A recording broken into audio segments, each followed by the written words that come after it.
I pray you do not die here in the desert, as all the others who have questioned the Lord. Do not long for the land of the past, as others do.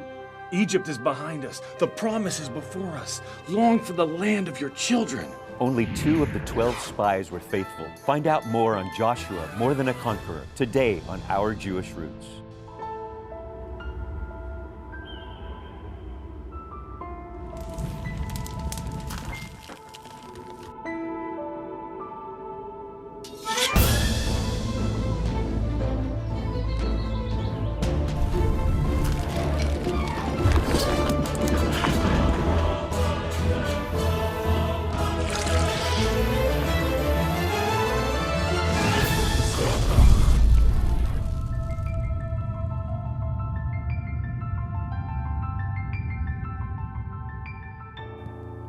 Shalom, friends, and thank you for joining us today. I am David Hart. I'm Kirsten Hart. I'm Joshua. And I'm Caleb. Rakim Habayim. Welcome, my friend. This episode, this is the one, our namesake, Joshua and Caleb, the 2 spies with a good report when everybody else saw giants and they said it was impossible. We were like, no, I think we can do this. And they really did see giants. I mean, we kind of have fun with that. Like, ooh, Goliath was a giant. Yeah. Like, this is legit. And I just want to say, we both grew up in the church. My dad was a pastor, and I don't remember ever hearing the name Nephilim or giants really talked about much in the Bible. It's a Hebrew word. Giants is translated in English, but it's Nephilim. These are the hybrid spawn of perverted B'nai Elohim, these angelic beings that came down and mated with the daughters of men, and it created this monstrosity trying to, cut off the Messianic line. It was a perversion that God sent them into and said, wipe them out. We got to get rid of that giant spawn. And Joshua and Caleb had no problem. It's like, yeah, we can take those giants, but the other people are like, they're so big, we can't do that. Right, and people give God a bad rap in this. Is like, oh my gosh, doesn't God love people? Like, why wipe out? That's such a horrible thing. Well, it is horrible if the genetic DNA of humanity is being wiped out. That's worth going in and taking the land wiping it out. Exactly. God didn't want the genetic disposition to be in the blood, but he also didn't want the sin disposition to be in the blood. He wanted that wiped out so that sin would not pollute the bloodline of Messiah. And he actually gave them a good period of time. He told Abraham, I've given them 400 years. 400 years to the Canaanites to do what was right. And after 400 years, they still didn't do it. That's right. This story comes to life now in our dramatic reenactment. Let's go there now. Despite the reports of naysayers, Caleb and I had seen with our own eyes the rich, bountiful land of Canaan. The Lord's anger kindles against those who've questioned, those who murmur of giants and walled cities in our promised land. My efforts to convince them remain a daunting task, even within the confines of my own tent.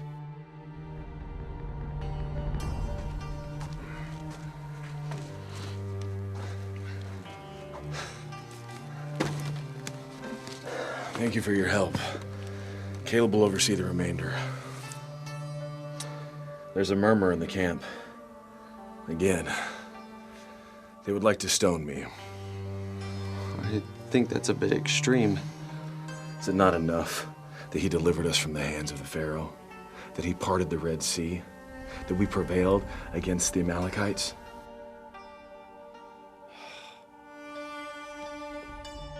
Enormous vines, wheat, barley, fig trees, pomegranates, it's all there just waiting for us. And as the Lord told Moses, while we were still in Egypt, the land flows with milk and honey.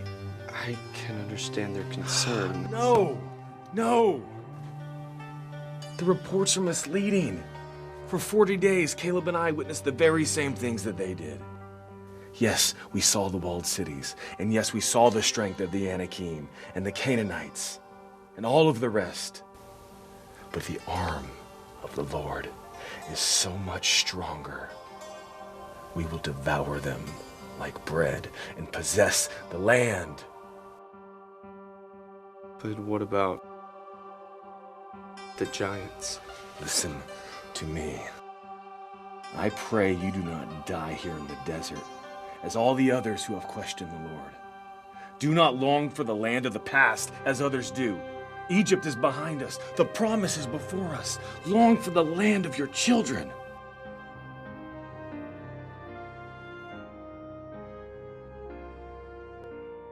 The land of milk and honey was ever so close for the children of Israel.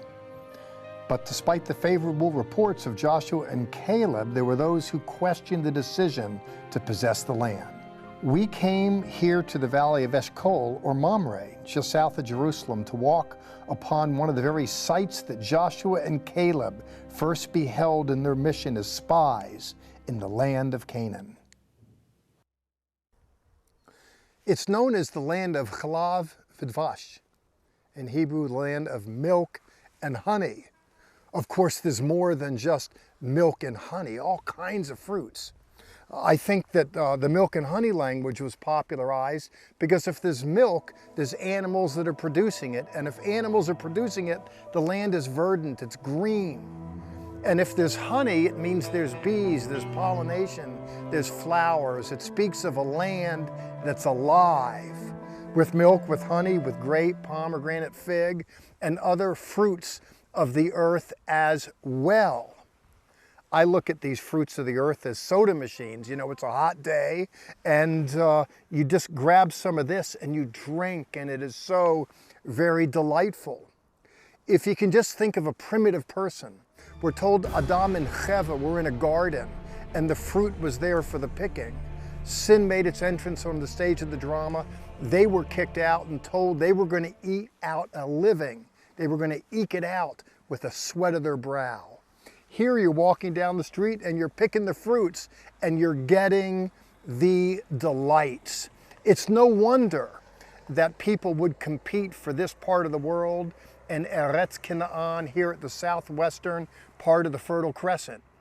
You might recall as Bnei Israel made their way out of Egypt and finally to a place, Kadesh Barnea, that Moses actually dispatched spies. Joshua was one, and they came to the land and they came here, Mamre. Actually, they explored the width, the height, and they came back with the fruits of the land.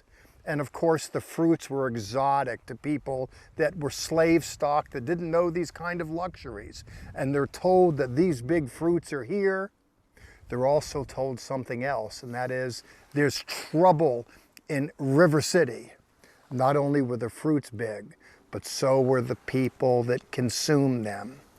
I want to get to the report, and I'll get to that in a minute. And it's important, by the way, because the people turned back. And the fact that they turned back from the challenge, that negated their being able to get the benefits of the real estate. And I wonder if you'll just permit an application. Could it be that God has all kinds of fruits and blessings for you? Not just for you, but in you, to be produced out of you. I mention that because in the New Testament context, we're told to bear fruit. We're construed as, in effect, the earth. And God pours his Ruach HaKodesh into our earth. And there's an outgrowth as a result of that. We water the seed of faith that's planted, and then it grows into something and bears fruit. Well, if you go into the Older Testament, there's the land. There's different words for land. There's Eretz, which is land. There's Afar, which is dust. There's Adamah, speaking of the soil. In fact, Adam, man, Adam, came from Adamah, from the soil. But other things come from the soil as well, other forms of life. There's the land of promise, the promised land, and it bore special fruits. There are people that bear fruit. I mean, there's a fruitful existence if we have God in our life. And the question is, are you bearing and cultivating fruit? It's a reasonable question. We're going to look how we can be more than a conqueror and learn to bear fruit and more. But before we get to that, we have to go through the valley of despair and commenting on those that got close. They got to it, but they never got into it. People say, how long did it take the children of Israel to get to Canaan? People say 40 years. No, it took them 40 years to get into it. Actually, they were there at the second year. They left Mitzrayim, Egypt. They went to Sinai. They grouped there, built the Mishkan, the portable worship facility, and then they went up north to the southern border. They sent dispatches in to do what was supposed to be a reconnaissance mission. They went in there for reconnaissance to gather information. But what was supposed to be a reconnaissance mission turned into a feasibility study. It wasn't supposed to be that. But subsequent to that, the whole thing spiraled out of control. And so all there was in front of them was a promise of a better existence, but it's a life they never, ever entered. They just died en route. We'll consider the genesis of the problem in the heart of man. God wants us to be more than a conqueror. He wants us to be a conqueror, not the conquered. He wants us to be a victor, not a victim. He wants us to be the head and not the tail. It doesn't always work out that way. It's been said that a wise person learns from their mistakes.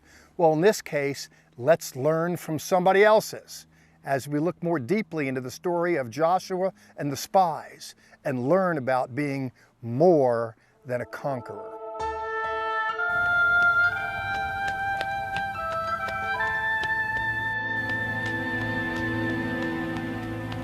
Jeff gets me so amped up in these points because he's so right. It's what's in a man's heart that determines his actions. Too often in life, we put ourselves in environments that go against what we believe in completely, and we say, it's not going to affect us. But look at the Israelites. They had been in Egypt too long. They saw God come in with the 10 plagues, rescue them out. All of this amazing stuff didn't matter in the moment, because when the 10 spies came back with a bad report, instead of choosing to listen to the good report, they chose to listen to what was bad and evil and not trust God. And in fact, they were going to kill Moses and Aaron and stone Joshua and Caleb, and God literally jumped in and he flipped the script on them. It's sad but true. They're ready to stone them all, and God intervenes. And then God's like, I'm going to wipe them all out. Moses, stand back. Let me take care of them. But Moses, please, Lord, don't wipe them out. For your name's sake, don't wipe them out. And God intervenes. He's like, okay, I won't wipe them all out, but all the adults, the parents, 20 years old and over, they can't go into the promised land. They're going to wander for 40 years in the wilderness, and only their children will go into the land of promise. And it's sad that Joshua and Caleb, they were the oldest that end up going. They were the elders, the oldest of all the 12 tribes that end up going into the promised land and fulfilling the promises of God. Rebellion is a big deal with God. It is. It may not seem like a big deal to you, but he takes it very seriously, and I'll get to that in a second. But you look at what happens with the Israelites, and the next few steps they take are marked with rebellion. Yeah. The second he says they're not going to go into the land, what do? They do what anybody says whenever you say there's a bomb, and they rush the border, they right? Try to get in. And yes. What happens? God has them smitten and written That's out, right. And so then they get a Levite going on right there. Yeah, Korah with his rebellion, yeah. And what happens next? They're wiped out. They're wiped out. And so again, they're like, well, we got to get rid of Moses. We got to get rid of Aaron. This is this guy's fault. What happens? Plagues. Plagues. So every time this happens, God puts his hand out and goes, no. Why? Because rebellion, original sin, when Lucifer looked and said, I don't need God. Look at me. God put a stop to it. And that's why he will not allow rebellion to continue on. And this time of wandering in the wilderness is very important. It's very symbolic. The 40 years, we know that the wilderness represents this time of trial and testing and lack. And your time in the wilderness will either produce fruit in you or it will produce death. And you see that Moses himself went into the wilderness for 40 years, and God trained him as a shepherd to shepherd an entire nation of people. Yeshua went into the wilderness for 40 days, and he was tempted by Satan himself. He overcame every temptation, and that fruit was produced, and he became worthy to go out and start preaching the news of the kingdom of heaven is at hand.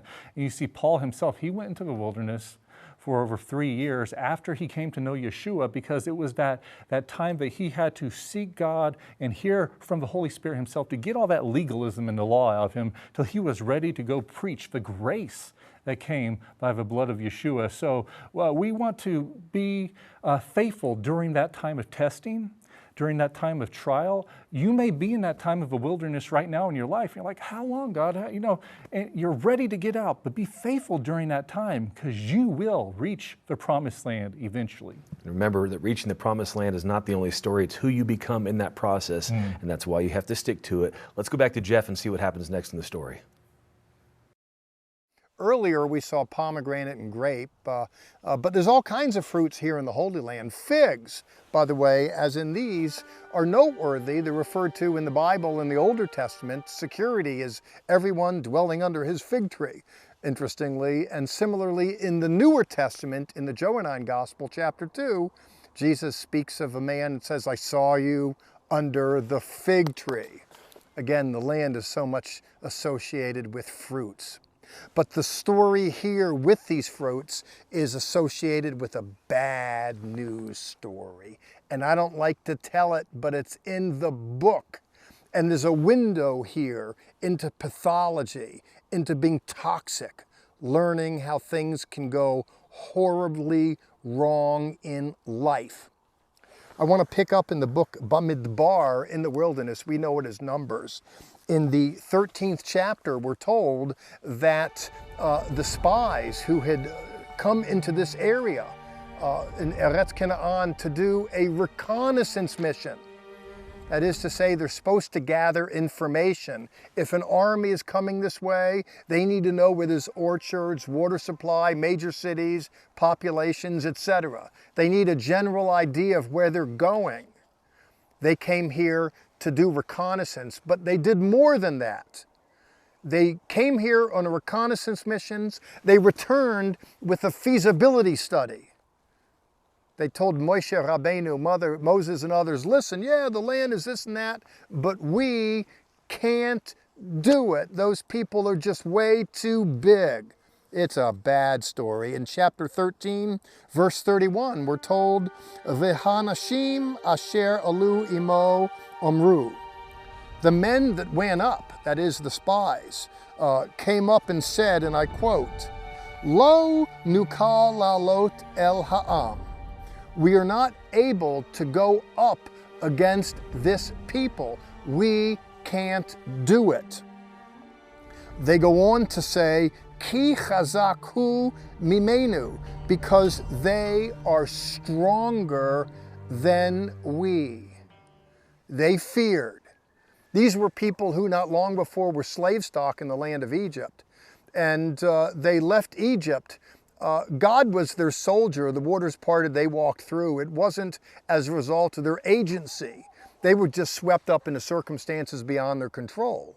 But now they're facing a situation where they have to bear arms for a specific purpose, but they just wince away from doing so. They are fearful. They lack confidence, confides, with faith. They go on to report the people are just so big. And if that's not bad enough, they're skilled in war and we're novices. And if that's not bad enough, they have military advantage behind ramparts, behind walls and walled cities.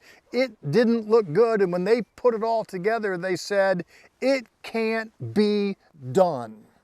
We're told, by the way, in 32, they go on to say, Rvayotziu dirbata aretz asher toru, etc. He goes on to say, they spread an evil report. An evil report. The rabbis, I should say, in looking at that, they go beyond an evil report and say that they invented a lie. They invented a lie. And when you live with that lie, it becomes a self-fulfilling prophecy. They go on to exaggerate and say, listen, they're so big and we're like grasshoppers. They spiral out of control. We can't do it. Well, the last I checked, they couldn't get out of Egypt either. But guess what? There was heaven's help for life's vexing problems. Because God who calls you can lead you successfully into the future. And he did just that then, but oh my, did they forget. Now, I don't want to talk about them. I want to talk about you and I want to talk about me. That is to say, because these aren't the only ones that turn away from challenges. And when you turn away from it, by the way, you can get so close to the promised land, but never get into it. And I wonder, how many people are watching this and hearing me that keep going around the same old mountain? That is to say, you kind of believe in God, you have religious conviction, but it seems that success in life is 13 inches away and you only have a 12-inch reach. For some reason, you just can't quite get to it. Fear prompts people to turn back. I know that. I lived that. It's one of the reasons why it took me to 30 to get married, because I was afraid to ask. I was afraid I'd get rejected. I was afraid that they would say no, so I lived alone. In other words, fear became a prison. It was the same thing with school. You know, I wound up becoming a college professor, but interestingly, it took me till 26 or so to get into college. Why is that? Because I did so poorly in high school. Why is that? Because of fear. I had to learn to say no to fear and yes to a good God and a good future. And I know from firsthand experience that if you hold tight to fear, it ruins your life. We could be so much further along in life. I have 30 years under my belt as a college professor, among other things, worked with a lot of young people, and I would tell them all, shoot for the moon, lift up your eyes, dream big, shoot for the moon, and even if you miss the mark, you'll land somewhere among the stars and be so much better off in life than had you dared not to dream in the first place. I believe in dream stuff, especially if I believe that we're a redeemed people. That if Jesus lives in us and the Holy Spirit guides us, then we are people with a future. Would that we dared to dream. Would that we didn't turn back, but that we moved forward. And the process of so doing, we learned what it is to be more than a conqueror. For the Israeli Defense Forces, the saying, more than conquerors, is more than a slogan. My good friend, Chaim Mailspin, who serves with the Israeli Defense Forces, is going to give us a window into how the Israeli army is taught to go forth and slay the giants. Sarge, when I look in the Bible, these spies are dispatched to go into the land, and those people are so big, their fortifications are so high, they're afraid. There's some that have confidence. What do they teach you in the Israeli Defense Forces about looking beyond the current malaise and believing for a successful outcome?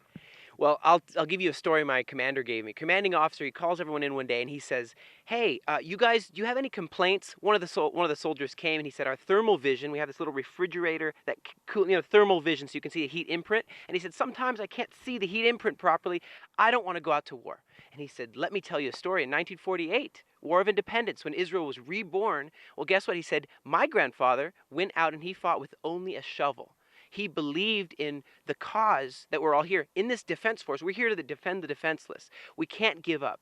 And so sometimes you see the giants in the land, and there were giants in the time of Joshua. There are giants now. Some of those giants could even be within you. But if you know how to say, I am going to look beyond that, I'm going to look towards the mission and tenacity to that mission, again, one of our core competencies, our core values, the tenacity to the mission. It doesn't matter. One of our slangs or our mottos is, this is what we have, and with this we shall succeed. Well, Sarge, the Israeli Defense Forces under Moses initially, they didn't have that disposition. It didn't work very well for them as a result, did it? No, and I know the spies, when they came back, as you mentioned, they brought a bad report, and that delayed their success. Have you seen bad reports in the Israeli Defense Forces, and have you seen people blow out because they just weren't made of the right stuff? They didn't have confidence? It's true. Some people say, this journey is just too hard for me. I know one guy, they said, okay, he had to drop and give 100 push-ups. And at one point he just says, I'm not doing this. And in our elite unit, all you have to do is sign, I quit. You write, I quit. That's all. And you hand it in, and you can then go to the regular battalions, the regular company. And so they would always come to me and say, hey, you look tired. Would you like to just write those 2 words? And I would say, absolutely not. Take that hamburger and French fries away from me. I will eat nasty army food. You're looking for that eye of the tiger, that vision That's right. of faith, correct? That's correct. Thanks, Sarge. Chaim is a dear friend to this ministry. We consider him actually as our Jewish brother. We go on tour with him. He gets on our bus and we hear wonderful insight from him.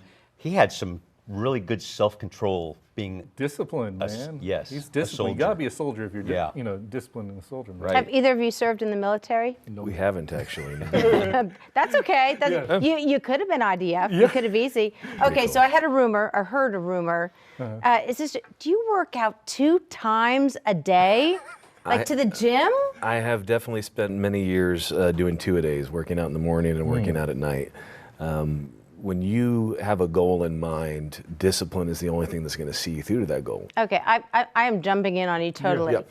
You mentioned looking a certain way. All of you watching, you haven't stood up. I mean, I've got to say, you are a little Nephilimish. You don't have, no, in a good way. You don't have 6 fingers and 6 toes, I hope. But I mean, your stature, He's 6'8". 6, you are not. 6'8". I'm 6'6". Yes. Wow. Sorry, I don't mean to downplay your physical I'm not stature. as big. I'm not. He was skinny and I had a thicker frame. Well, you know, we are tall. I like to believe that God wanted the Giants to have a run for their money at least with a good fight for us. But the point is, you're always going to have an obstacle in life. You're always going to face a giant in your life. There's always something you're going to come across that seems too big to be able to overcome and to handle. And that is when keeping your eye on the solution is so important. So often we get focused on the problem. How am I going to overcome this obstacle? We stare at it, we give it all of our authority and all of our power, and it defeats us every time. We give in to worry and fear. What does the Bible say in Luke? It says, how many of you have ever added a second to your life by worrying about it? Right. You haven't. So our focus has to be on the author and finisher of our faith. And when our focus is on the solution, He's going to guide us to it every single time. That's good. That makes me want to get back in the gym like tonight. That's awesome. Joshua just mentioned about not walking in fear and knowing that God has a plan. And I don't want you to walk in fear. We don't want to walk in fear here with the program that we aren't going to be able to make it another year. I mean, finances in the world are tight. We are coming to you right now to say we need your financial help. We hope that you will vote with your dollar, that you want what is coming across this camera to you right now is valuable and that you're learning from it. And if you are, please, please donate to keep this program on the air. I also mentioned earlier that Chaim Mailspin gets on our bus when we are at the Sea of Galilee in Tiberias. He has wonderful insight. He's a brother. You will love him. We ask you to join us or consider joining us on a tour to Israel. We go both in the fall and the spring. Pray about it. Join us. Guys. You have to wrap it up I know it. I want to go to Israel now that I've heard that. I've been before. It's an incredible trip. I want everyone to remember Sha'alu Shalom Yerushalayim. Pray for the peace of Jerusalem. Join us right now for additional content that is only available on our social media sites.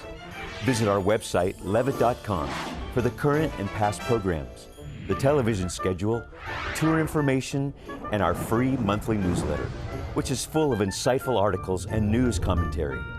View it online, or we can ship it directly to your mailbox every month. Also on our website is the online store. There you can order this week's resource, or you can always give us a call at 1-800-WONDERS. Your donations to Zola Levitt Ministries helps us to support these organizations as they bless Israel. Please remember, we depend on tax-deductible donations from viewers like you.